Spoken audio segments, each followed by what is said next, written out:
Hello everyone, and welcome to All the Cards on the Table. Today we'll be doing a deep dive into the Pisces full moon. This will be happening on September 10th, 2022. It will be exact at 10:58 a.m. London time, so please do adjust for wherever you're living in the world. I will be looking into the astrology of this beautiful full moon, as well as pulling some cards to see what other guidance the energies wish to share with us about this full moon.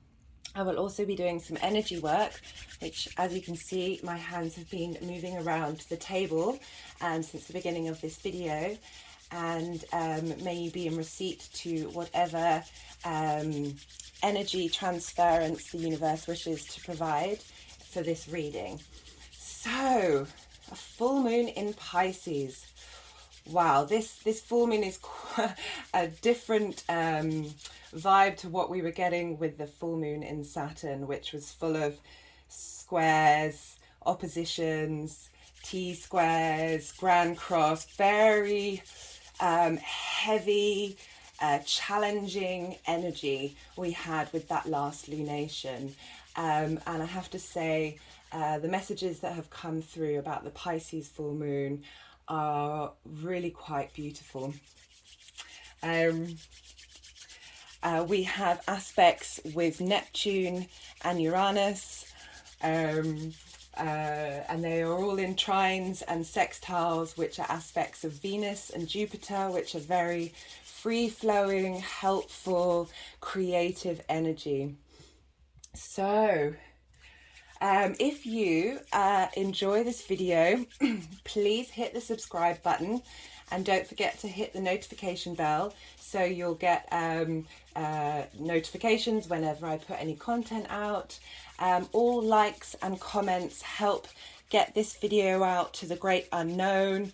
I really appreciate it. Help this channel grow.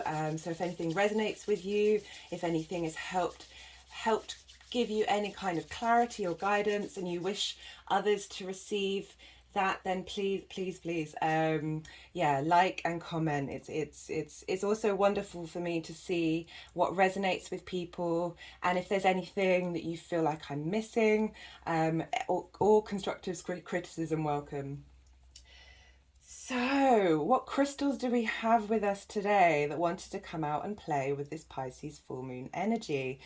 I have to say, these all I was intuitively guided to put these crystals on the table, and I didn't revisit what their meanings were. I had an idea, but it's always fascinating when you do a little bit more of a deep dive and see just how relevant they are.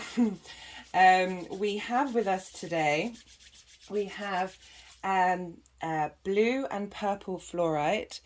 I wonder if you can see clearly. I have it as a pendulum, so that's why it's got a bit of copper wrapped around it. And the blue and purple fluorite, blue fluorite helps direct energies in the right direction, with clear communication between this plane and the others. And purple fluorite helps with third eye intuitive qualities to help communication and psychic modalities. It encourages spiritual growth and is a dream crystal. I'll just hold that up again so you have a little spin. And both of these aspects really do tie into the contradiction that we have, the opposition that we have with the sun in Virgo and the moon in Pisces. Virgo focuses on small details in order to help, and Pisces is this expansive, big picture. And it has very creative, mystical and psychic qualities. So we're really being aided to draw in these elements to help us with communication. Virgo is ruled by Mercury, and giving us the ability to go in the right direction, which I feel is a very Virgoan energy. The next crystal that we have is blue John Fluorite. This is another fluorite. I was very lucky with this piece. This fluorite is found in England from Derbyshire, and it was very popular in Edwardian times. I hope you can see. Let me give it. There we go. So this is we've got three different types of fluorite today, and this helps bring in the spirit of change. It helps with personal growth and helps us make good decisions, as well as assisting us in learning from the hidden self. Now we're going to find out today that this encapsulates the energy of this Piscean full moon, where I feel we are aided by this lunation to help clear past patterns, traumas in our unconscious mind that get in the way of us thriving, and help us understand what has been hidden from us. So to my great surprise, well, it's always lovely to see these thought processes that I've had be reflected back into what I've been intuitively guided to use on the table to help facilitate this message. Okay, it seems it wants to show you. So I've pulled 3 cards already for the overall message of of this lunation, and this is from the Wild Unknown Oracle by Kim Krantz, and this is the Starborn. And let me just get there were 3 things in this that really resonated with me. An elusive yet radiant aspect of the self. The Starborn archetype points to the cosmic spark of light that arrives with each being at birth. The Starborn naturally feels a sense of destination and purpose, aiming itself towards a future that is beyond the mundane. Practice seeing your life from a mythic point of view rather than a series of logistics. Now, this made me laugh quite a lot because we have yet another thing that's bringing in the energies of Virgo and Pisces together. This idea of purpose and logistics being linked to Virgo, and combining it with the idea of something that goes beyond the mundane, something that is bigger than the day-to-day, this sort of collective unconscious ocean that is the Pisces vibration. And just I'm really enjoying the fact that the message is coming very, this is what I picked up in my meditation and in the notes that I wrote, that we're here to balance these 2 aspects together in order to find balance and harmony within ourselves. So we have this drive with the Virgo sun.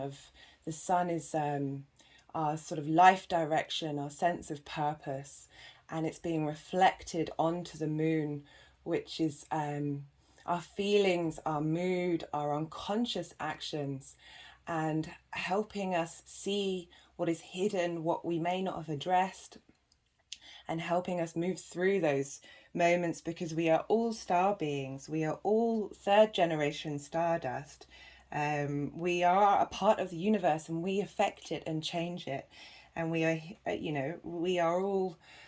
we're all here on this journey to figure out both ourselves and how we can move with the collective.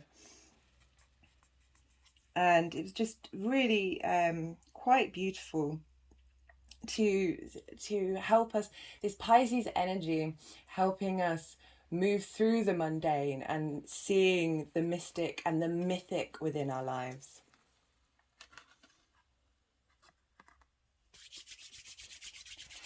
So we have 2 more crystals that have been charging on the decks.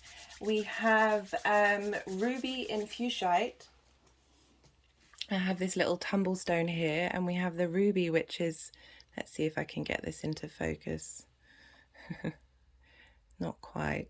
So we have the pink of the ruby and the green of the fuchsite. And this is linked to the heart chakra. Using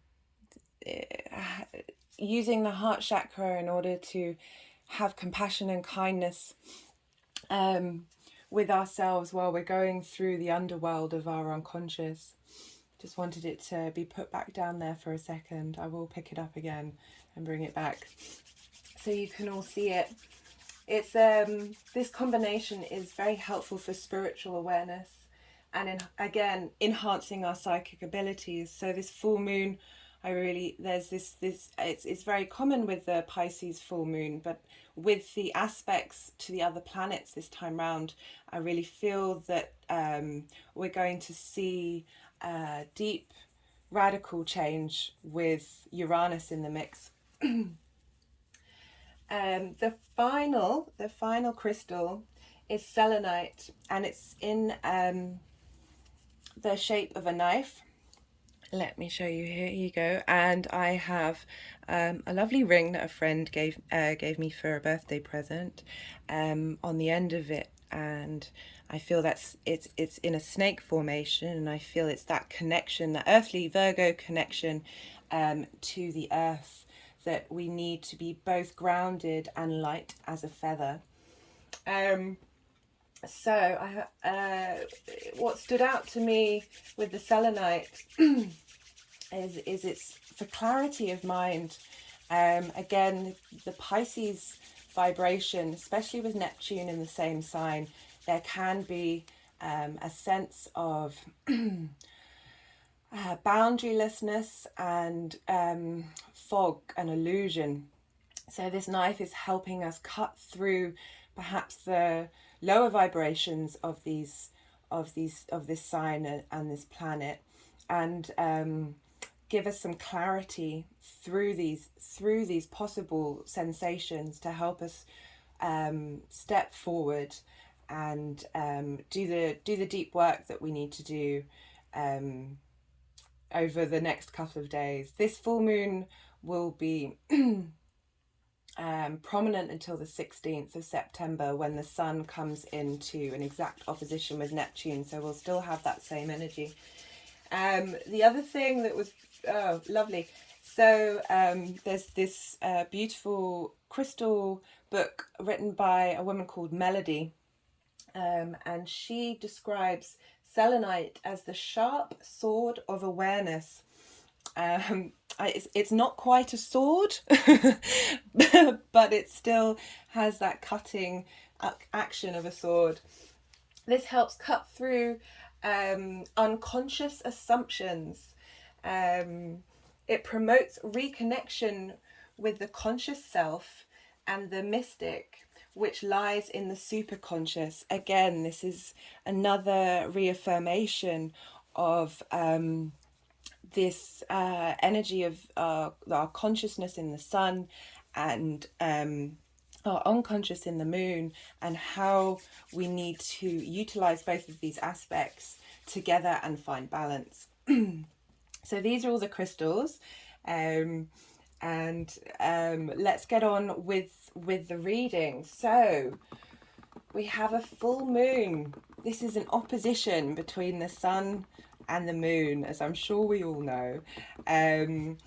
This an opposition can be a clash of heads, so you have two energies hitting each other, and this might lead to, and they usually they are in the signs that are opposite one another.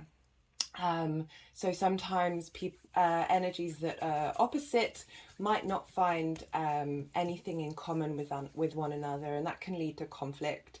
And what we're doing here is trying to integrate these energies and find balance, finding this balance of opposites, and how it's important to hold space for both of these energies. Let's see, obviously I want to get some cards out. We also had a little angel come out to join us today. Oh, it's been very interesting trying to get this video done. Mercury is still in shadow. It will be going direct on Friday, the day before the full moon. And I don't often have electrical things go wrong during the Mercury retrograde. But this time, the phone that I record my videos on decided it didn't want to play. And it's taken a couple of days to get it sorted, which is why this video is a little later than I would like it to be. So where we are, back to the full moon. So this full moons highlight the fact that we are multifaceted beings. We hold all the 12 signs within us. We are not just one thing. The opposition between the sun and the moon, our conscious and our unconscious, helps reveal the other, which by turn is a part of ourselves. Often around full moons in hospitals, I had a wonderful friend of mine, a nurse, stay over the weekend, and she brought up how at the full moon, every time patients start, chaos happens. This is obviously something that we know about, you know, howling at the moon. All our energies and our emotions and our instinctive actions are brought to the forefront because the sun's light is shining fully. The moon is fully revealed, at least one side of her, and therefore our unconscious desires and feelings, and as I said, instinctive instincts, which are all the domain of the moon, come to the forefront. They have been illuminated. So it's often with a full moon, if we haven't incorporated our needs and all the aspects of ourselves, and we are constantly on that journey. I feel like the journey never ends. There's always another step on the ladder. So the full moon is a wonderful tool to see what comes up, to bear witness to whatever confusion or conflict or crisis that comes up over this period, if that is what happens to you, to note. And this may happen through other people's behavior, through events that happen. They often highlight what we haven't addressed or we haven't finished addressing, and it can be a wonderful tool to help us reintegrate that part of ourselves, perhaps that part that we don't quite want to look at, that part that we don't have enough compassion for, to let go, to stop judging. And with the energies of Pisces, which is deep, deep communal, collective compassion, and then the somewhat, although helpful, often can be negative aspect of Virgo, which is that of judgment, to bring these elements into harmony, and with the unturning stones into our unconscious, shine that Pisces compassion while we still have the drive and motivation through Virgo season.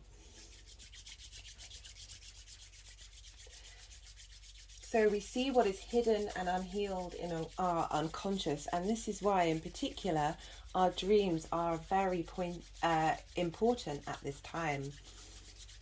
They help reveal what may be troubling us at the time, or something that we've missed.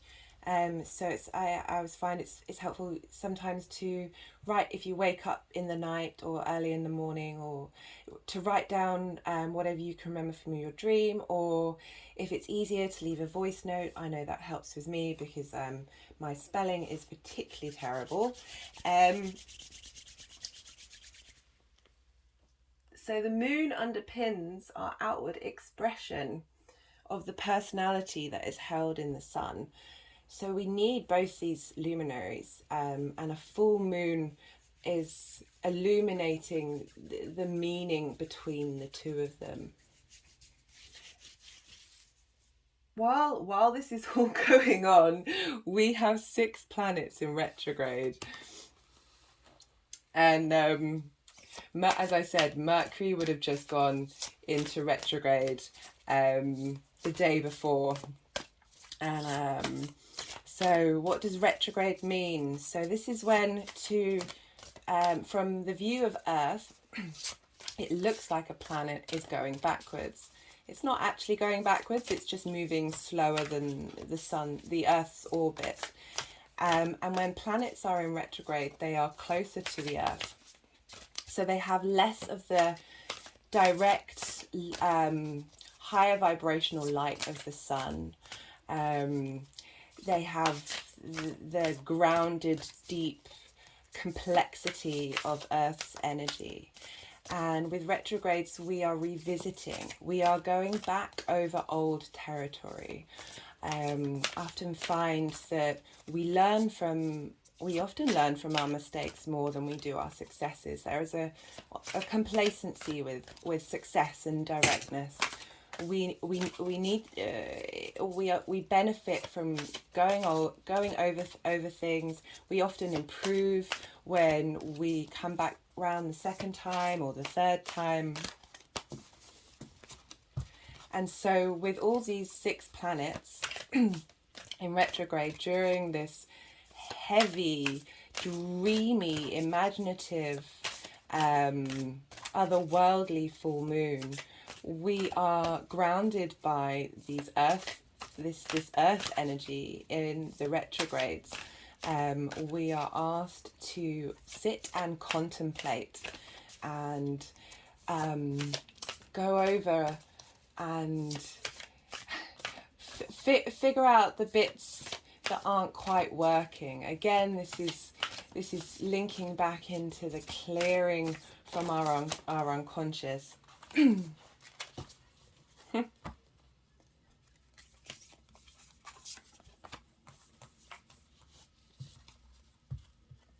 So I'm just pulling a couple of cards here. I will talk about them once they've all been pulled, or when they wish to be spoken about. When we come out of a retrograde, we often have new ways of doing things or ideas that are unique to ourselves. We've gone against the grain in the retrogrades. We're going upstream. We're not along with the collective. So it's a deep introspective energy. So we're going deep into the unknown and the known at the same time. Again, with this sun and moon energy, everything all at once. But we'll come out the other side with clarity that has been aided by the big picture Pisces ocean that we're floating along. So I've talked a little bit about the Pisces and Virgo energy, but I just wanted to go into these in a bit more detail. So Pisces is the final water sign, which is linked to our emotions. It is a mutable sign. Mutable signs are all about change. And it is the final sign in the zodiac. It represents our collective emotions.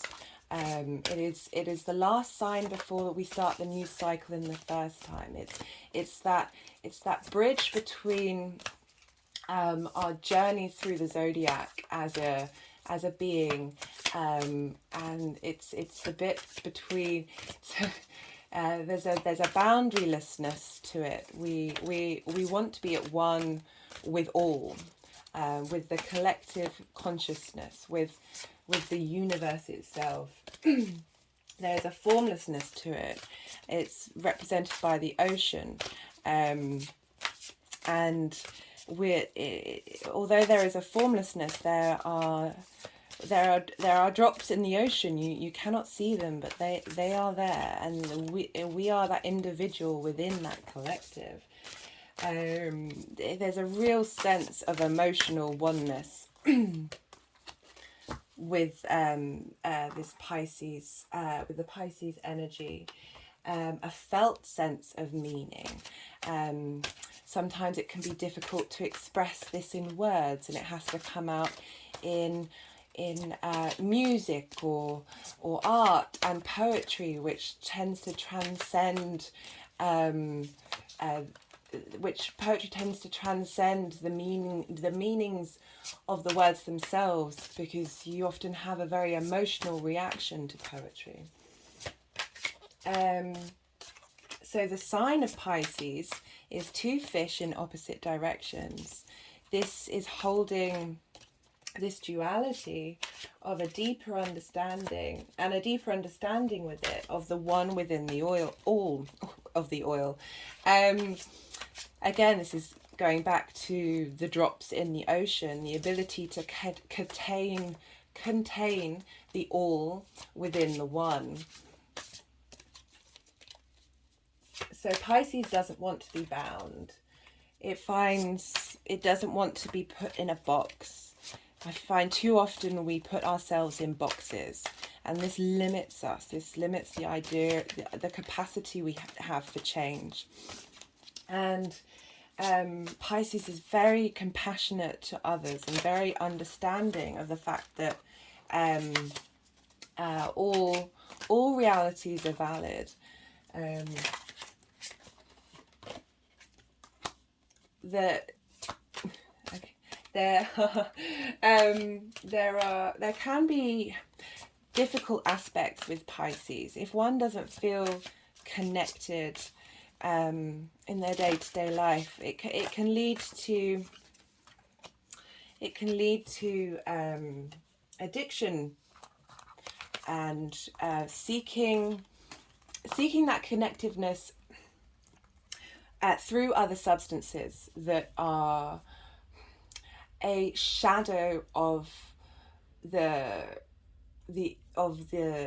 my words are struggling is very typical Pisces aspect.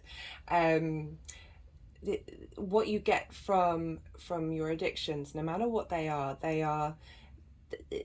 but a shadow of the thing that you really want.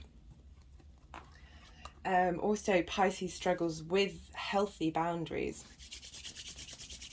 and being able to distinguish itself and its emotions from other people. And this can be incredibly overwhelming. And this may come up at the full moon. So it's always important, as much as I try and focus on how to constructively use these energies, it's always important to know what may come up that is more of a struggle and more of a trigger, and because we can use these aspects in order to understand ourselves, and perhaps realize that our emotional needs haven't been met, and how do we address that in our day-to-day, both inwardly and outwardly with others. So the traditional ruler of Pisces is Jupiter, and the modern ruler is Neptune. Now, both of these have a fair amount in common.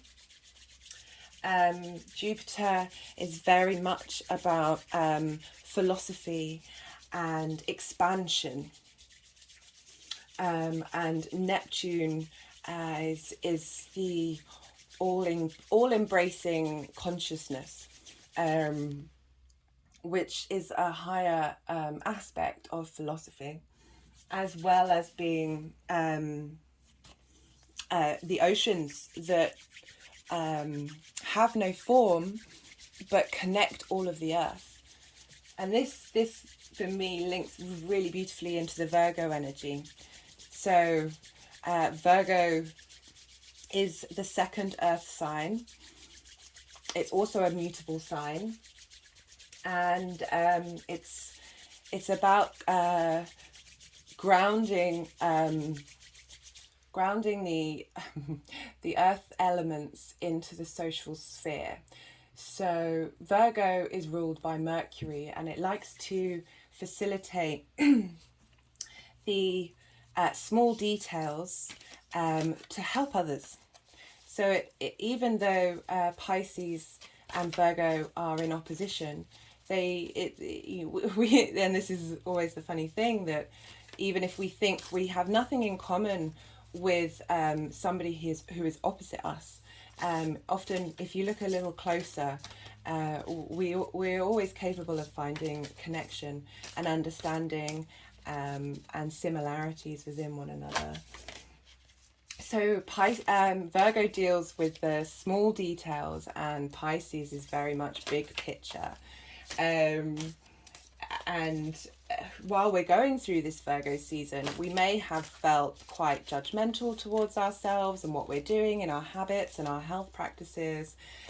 We may have even projected that judgment onto others, because I often find that when we are critical and judgmental of others, it's because we are quite hard on ourselves, and so we mimic that out in the outside world.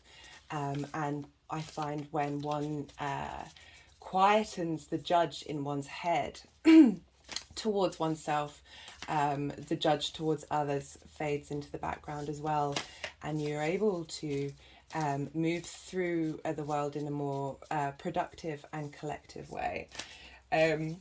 So we have this grounding energy from Virgo that is helping draw in the beautiful, creative, mystical, watery, emotional energy that we'll be feeling with this full moon. And it's going to help us bring this into our daily practices and help us get, it's a little bit of a respite with the Virgo energy of allowing us to find that floaty, creative, compassionate aspect while we head out and continue in through Virgo season and then into Libra season, where we become more balanced in our social activities. So these signs are both mutable. They're both flexible and adaptable. They are the energy of change before moving into the next cycle. Now we have the next cycle begin when the sun moves into Libra, and this will be the autumn equinox in the northern hemisphere and the spring equinox in the southern hemisphere. Now this represents the days and nights will be equal. There will be a balance between the inner and outer worlds, and what I really like to do on equinoxes is really focus on my breathing. And if we breathe at a count of 5 seconds in breath and 5 seconds out breath, we are actually breathing at the rate of the heartbeat of the world, which I just think is beautiful. Again, tapping into that heart chakra energy, which we need to hold within us when we might get a little lost in the dreamy Piscean energy and a little tight with the perfection-driven Virgo energy. And the heart will help us bring compassion to both of these aspects of ourselves and really try and find the balance and the commonality between the two. So, aspects. We don't have much for this lunation, but what we do have is quite powerful. So, the moon... Oh, let me just have a sip of water. I've got something in my throat. The moon will be in conjunction with Neptune in the sign of Pisces. Now, as I said earlier, pardon me, as I said earlier, Neptune is the traditional ruler Neptune, as I said, the traditional ruler. I pulled the Jupiter card, which is the traditional ruler of Pisces. But yeah, Neptune is the modern ruler of Pisces. So it's favorably in this house. It's favorably in this house, but it can also exaggerate a sense of illusion and delusion and secrecy But I like to think that this is all here for us to help us reach these strange heights of the unknown, of the illusion, because it's a common tradition in most practices that the life that we're in right now, this 3D world, is in fact an illusion. Everyone has their own sense of reality. There is arguably, strange to say, arguably not a collective reality that we can change at any time. Nothing is fixed. Everything is changeable. So Neptune is really highlighting this with the moon. And for me, it represents, and this is particularly lovely as this is happening on a Saturday for those of you who aren't working, that the moon also represents our home. And Neptune is incredibly spiritual and devotional. So it's highlighting that the moon also represents our emotions and our mood, that both our inner and outer world, our inner home and our outer home, is a sanctuary for the divine. And it would, if you are able, this lunation would be a good time to have drinks with your friends and have good conversation and be a little bit creative and have a little bit of a break after all of these square energies that we've been facing for the past, how many years? So there'll be a really lovely sense of sensitivity, of openness, and a reverence for to belong. And if one doesn't feel any of these things, it may be highlighting where you don't feel like you belong. And again, as I said before, that will be a master teacher aspect of really showing you what needs to change and what needs to be worked on for you to truly get that deep sense of belonging. Again, Neptune is the sea god, and we know less about the sea than we do about space. There is so much unknown in our unconscious. There is so much that we can't access, and we have to see the subtleties in our behavior and again in our dreams to help give us clues to what's going on in our unconscious. Okay, so this card is the alchemical wedding. This is the bringing together of the dark and the light. I mean, just from this picture alone, you can see this is the Alchemy deck by Kim Krantz as well. This is a new deck of hers. I only just got it, so but it's incredibly powerful deck. Cards were just flying out when I first used it. So we have the two snakes here that are entwined with one another, representing our earthly being. And in the background we have these flecks that look like, when we look up, if we ever have the chance to look up at the Milky Way, deep,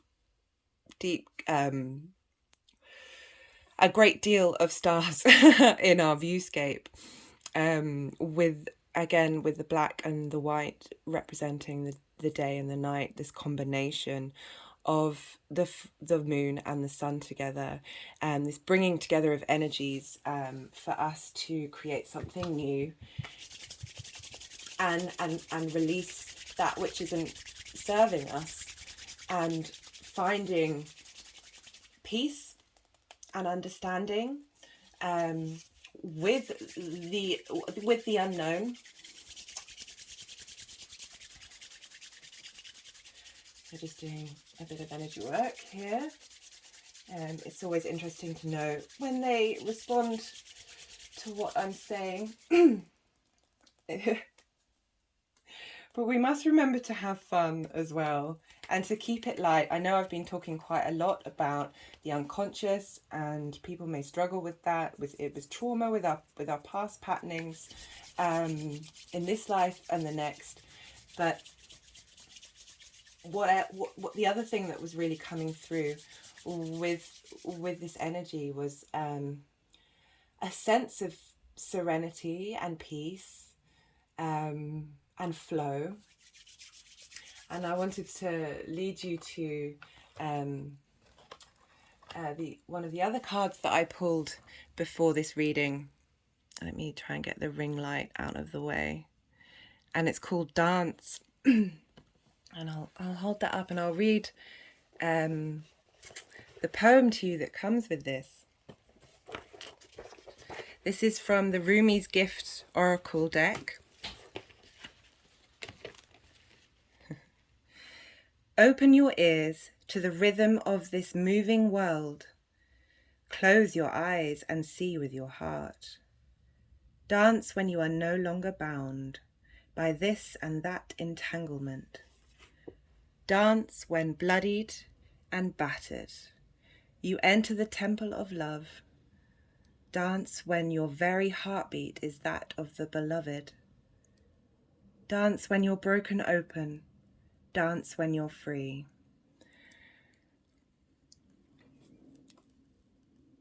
To dance in this way that this poem is asking us to do, with the rhythm of the moving world. The moon was one of the first calendars to help us understand the passing of time, to sense the rhythm of the world around us. And this poem is calling us to dance no matter what. To dance when you're bound, to dance when you're free, to dance with your eyes closed, and to see with your heart. It's asking us to shake off our self-consciousness that the Virgo energy may feel in its perfection-driven modality that we all have aspects of within us, and to surrender to the oneness,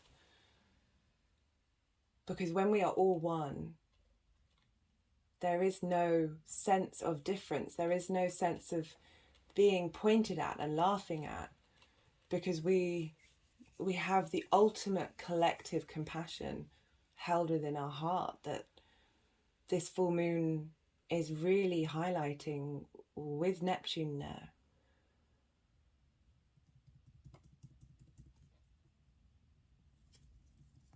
Helping us unleash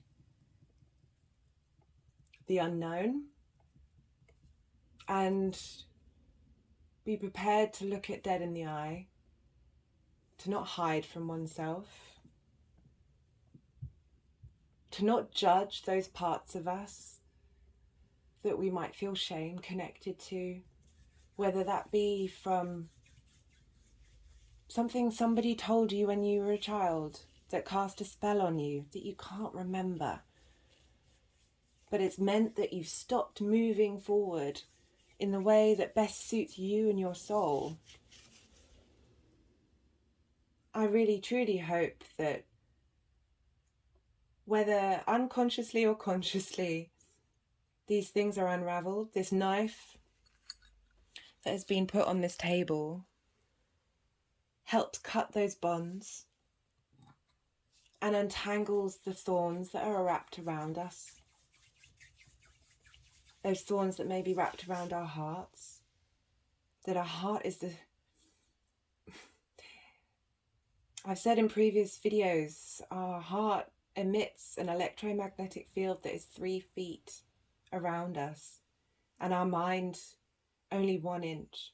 When we move with our heart, the energy we project is stronger and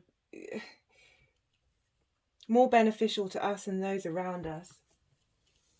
And I know that we're all in various ways trapped by things that have happened to us, things that have been said to us, things that we do not understand. And yet we try so hard with our conscious mind to clear these things, but it doesn't always work. it can keep coming back. And we need to find compassion for that. Compassion for ourselves. Always compassion. It's so hard to be kind to yourself when if you hold yourself to a certain bar and you're... But it's trying. Trying. All we can do is try. But I send you blessings and hope and gratitude for all of you out there in the world, for your existence in this universe. We all have our place.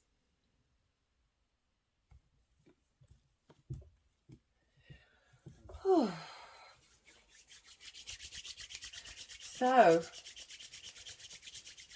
blimey, I'm nearly at an hour and I haven't even finished all the aspects or told you about these cards. So I'll try and be quick. So where were we? Moon conjunct Neptune. So Neptune is also trining Pluto, which it has been doing for quite some time and will continue to do so.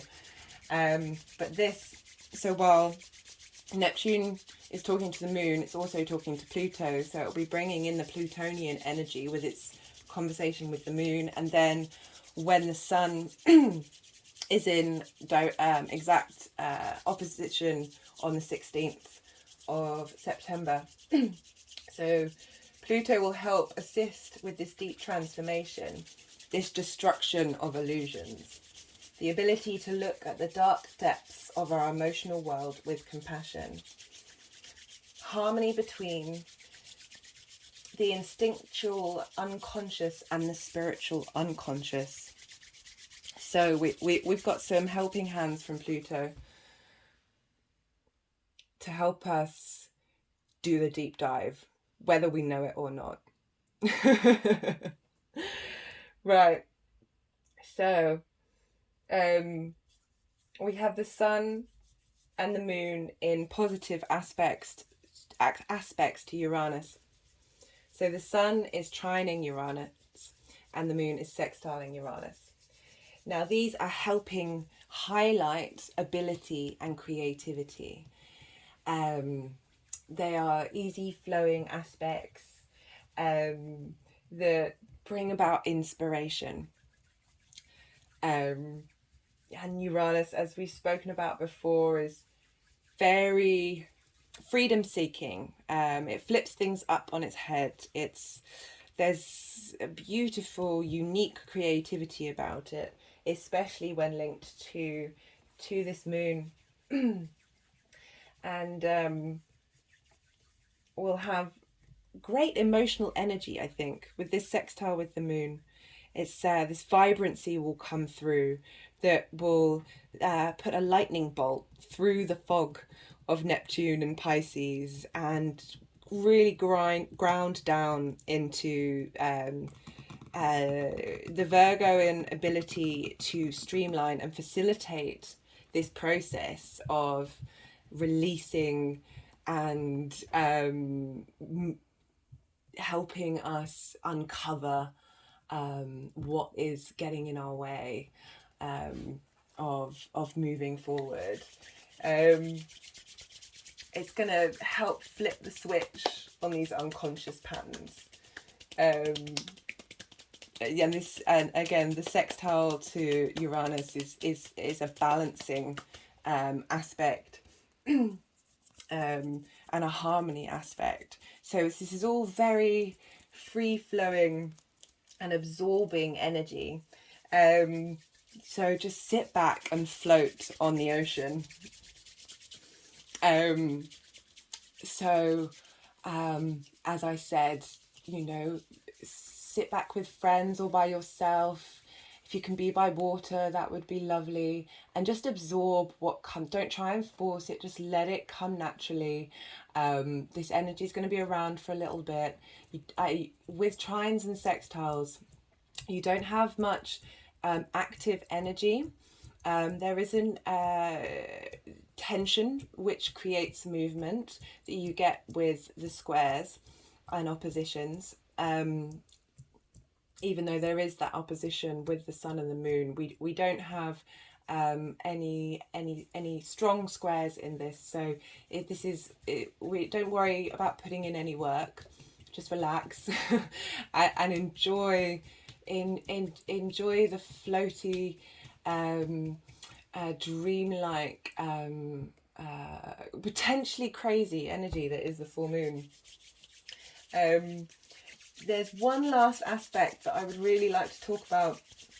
So the moon is conjunct Juno, which is an asteroid, and in Greek myth, Juno, although Juno is the Roman name, Juno was married to Jupiter, and she represents equality, commitment, and loyalty.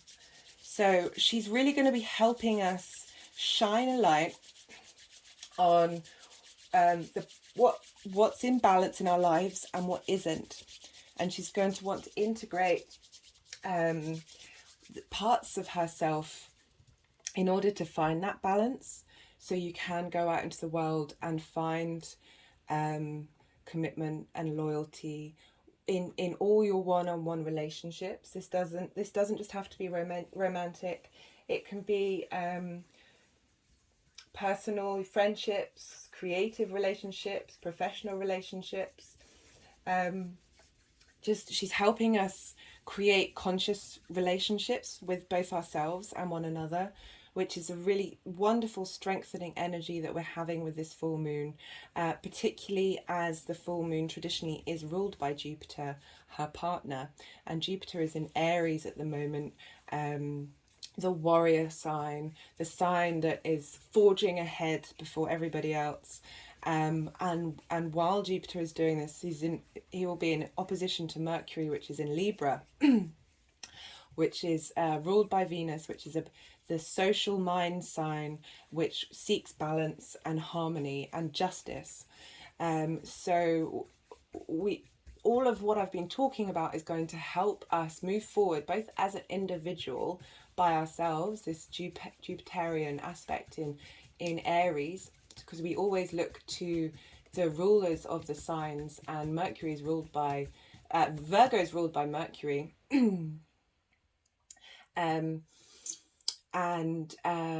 So they will be playing a part in helping us clear or embrace whatever is coming through with this full moon, to help us be strong within ourselves and with the collective, and how we interact with the collective. So we're at an hour. I should really take a look at these cards. This will be the second time that I haven't pulled that many cards. We have pulled, let's see. So I've been using, the other decks that I've been using is the Divine Feminine Oracle, which are these 3 cards that I pulled. So I won't be doing a second video going through all the signs, so I feel like these might be helping us. There we go, that's in shot, I think. Helping us with the full moon energy collectively, because Pisces is the emotional collective. We're all in this together. And so let's have a look at what these have to say. So, Lala. There we go. The saint of spoken words. Every word I say becomes a prayer. I am the author of my own story. So, I was saying before about how often words are like spells, especially those that are said to us in our early years, our formative years. But now we're here to take ownership of the words that we say. And we are turning these spells into prayers. And rather than spells that bind us and keep us back, these are prayers that will be lifting us up and helping us break free. So you, as it says, I am the author of my own story. This is Jupiter in Aries. Okay. Yeah, sometimes the energies like to stack the cards together just to compound the energy that's coming through. So the blue and purple fluorite has put on the Black Madonna's third eye.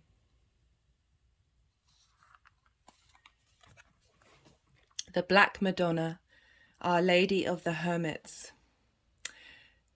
So in the new moon Virgo video that I did, we pulled the Hermit card, and the Hermit card in the tarot is the card for Virgo.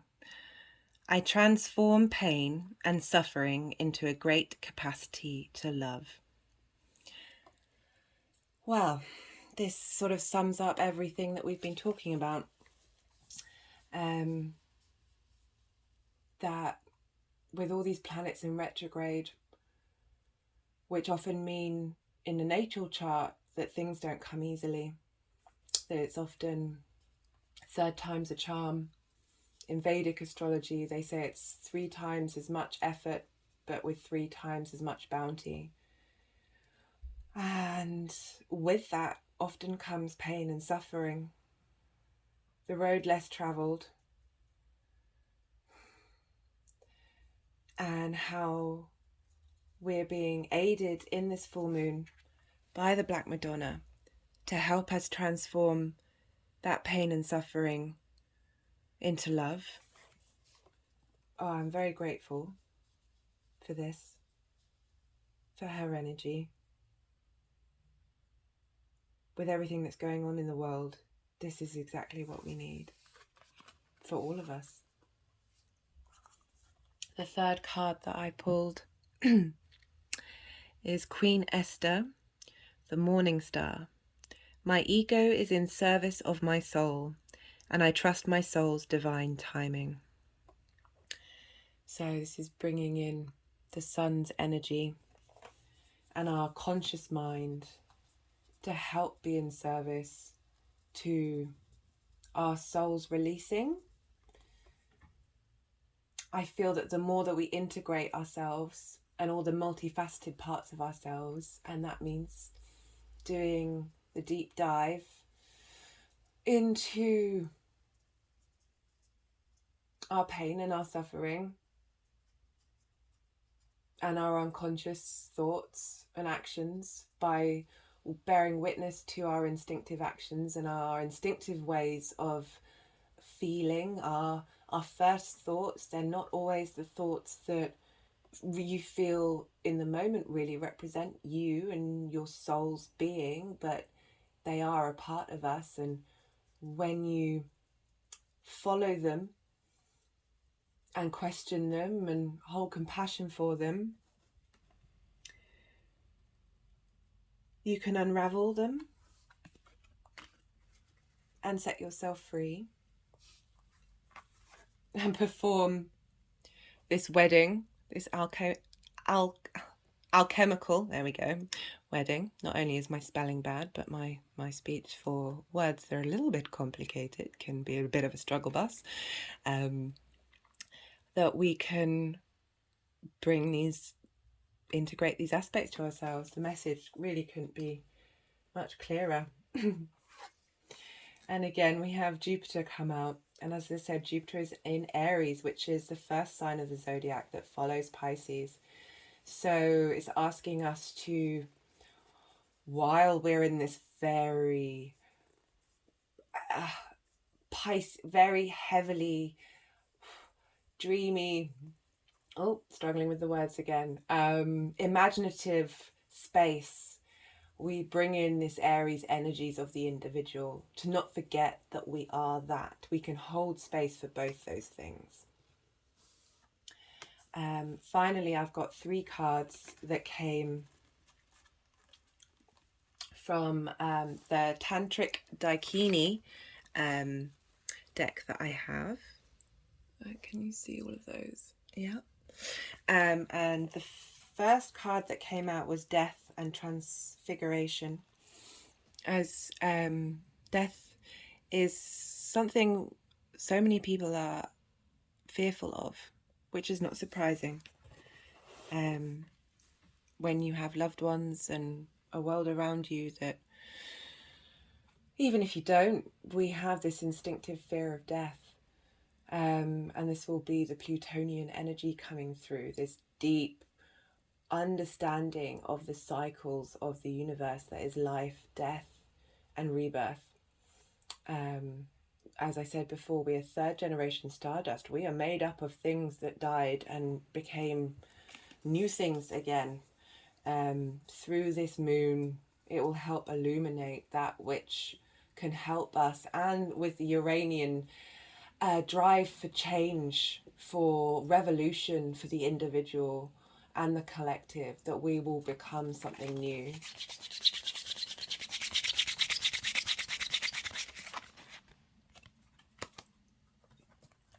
The second card that came up was Soma.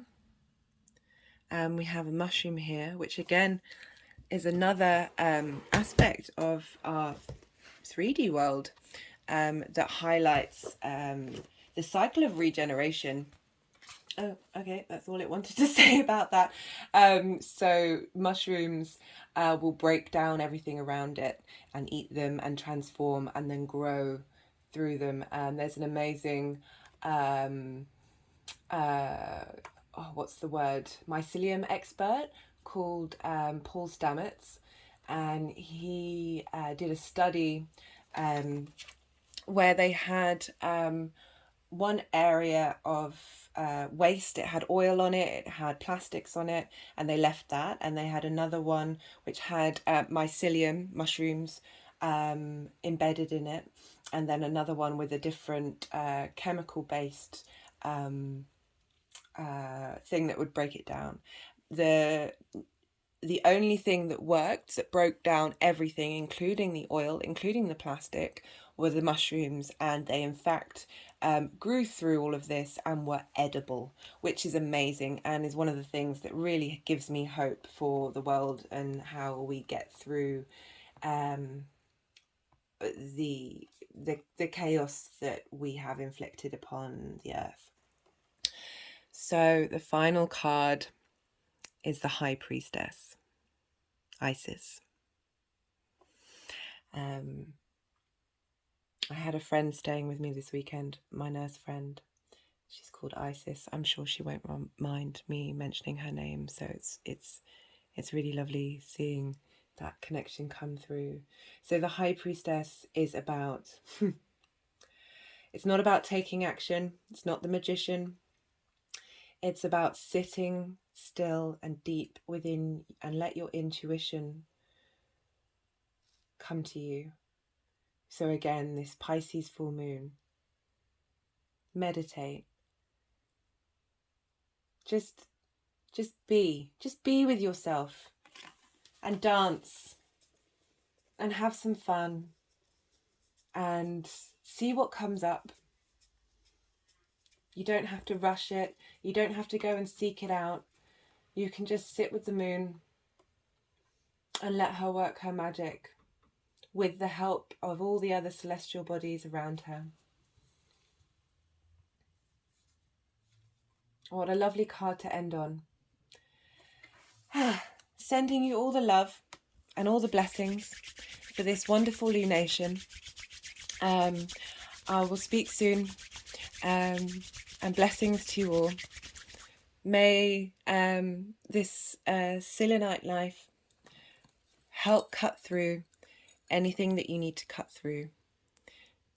May you bask in the beauty of the collective consciousness that is the Piscean energy, and let the Virgo sun ground that and facilitate that in your life and those around you.